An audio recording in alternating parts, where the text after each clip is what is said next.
سلام دوستای عزیز، به کانال ویداکوک خوش اومدین. توی این ویدیو نحوه شستن خاک شیر و تهیه شربت اون رو براتون آماده کردم. امیدوارم که خوشتون بیاد. خاک شیر خواص خیلی زیادی داره که از مهمترین اونها میشه به خاصیت رفع آتش و یا همون گرمازدگی و همچنین ضد التهابی اون اشاره کرد.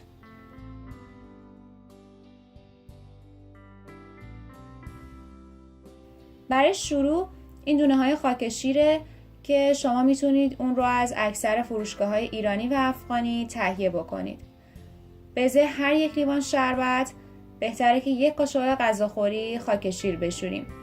من 2 قاشق غذاخوری خاک شیر داخل یک کاسه میریزم، به اون مقداری آب اضافه میکنم، با کمک یک چنگال هم میزنم تا خاک شیر کاملا داخل آب حل بشه. بعد از اینکه کمی ته‌نشین شد، آب روی اون رو داخل یک کاسه دیگه خالی میکنم.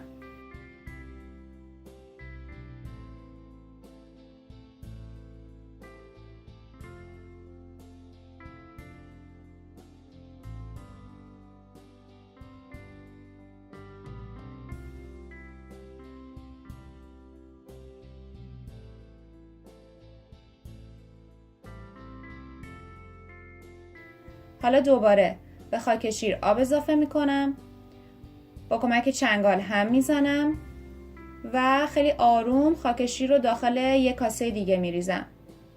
تمامی شنها و یا خاک شیر ته ظرف ته‌نشین میشه. پس این عمل خالی کردن خاک شیر و انتقال اون به یک کاسه دیگر رو بعد آروم انجام بدین تا تمام این خاک‌ها ته‌نشین بشن.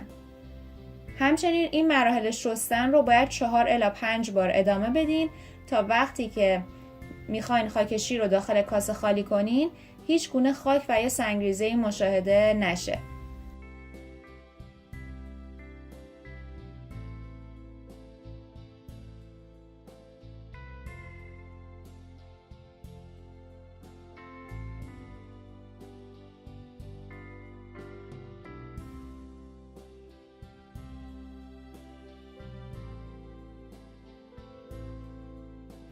چون مرحله شستنش یکم زمان بر هست، بهتره که شما به این شکل خاک شیر رو داخل قالب یخ بریزید. میتونید اون رو داخل فریزر بذارید و هر زمان که خواستید استفاده کنید چند قطعه یخ رو داخل لیوان بریزید و با شربتتون ترکیب کنید و میل کنید.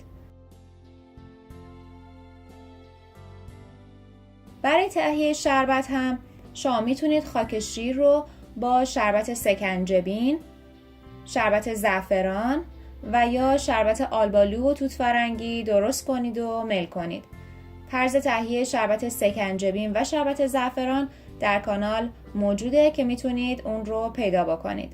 امیدوارم که از این ویدیو هم خوشتون اومده باشه. حتما در این فصل گرما این شربت خوشمزه و مفید رو درست کنید و لذت ببرید. در ضمن خوشحال میشم که اگر این ویدیو رو دوست داشتید لایک کنید، با دیگران به اشتراک بذارید و سابسکرایب کرده عضو کانال بشید.